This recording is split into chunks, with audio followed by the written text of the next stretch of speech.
A quick-thinking farmer in Washington State helped save the life of a piglet.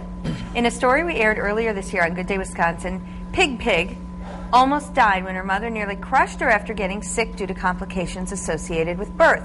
When Heidi Olson's husband found the pig, she was cold and didn't have a heartbeat, so the animal lover took action with mouth-to-snout CPR.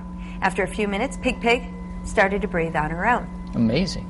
And we're actually talking about that this morning as we help to get everyone Red Cross ready. Being Red Cross ready involves more than knowing how to do CPR on humans. You can also help save the life of an animal. Veterinarian Becky Kroll from the Green Bay Alloway Animal Hospitals joins us now live with more on pet CPR. Hi, Becky. How are you? I'm good, thanks. Good. Tell us a little bit about this, because what's the difference between doing CPR on a human as opposed to an animal? You know, there's not much difference. If you're prepared to do it on a human or a child, you're prepared to do it on a dog or cat. The only real difference is that you do things a little faster because their heartbeat and breathing rate is faster. Oh, okay. Can you demonstrate a little for us? Absolutely. With a dog, I'm going to do a little backwards, but what you'll want to do is give one quick breath, 5 quick chest compressions, and keep breathing at this rate.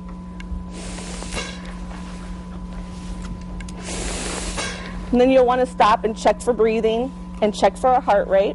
And if there's neither, continue. The heart rate continues and they're not breathing, you'll keep giving rescue breaths. Continue this for 20 minutes until you make it to the hospital or until 20 minutes has passed and you haven't resuscitated them. Have you had to do this before in a real-life situation? Unfortunately, I have.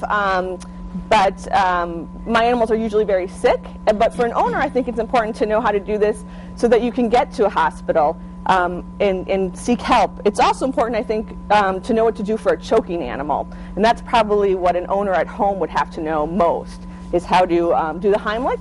And that as well is the same in people. You want to pick the dog up towards you and give it some 5 quick thrusts. Oh. Check for breathing, check the airway. If it's not breathing, rescue breathe for it. If it still isn't breathing and choking, you can turn the animal upside down. And if it still isn't, you can give it a good couple whacks between the shoulder blades. And at that point, you'll probably need to continue rescue breathing. Yeah, I could imagine that would come in handy because, you know, dogs have something lodged in their throat. I've heard of that happening quite often. And would it also work on cats, doctor?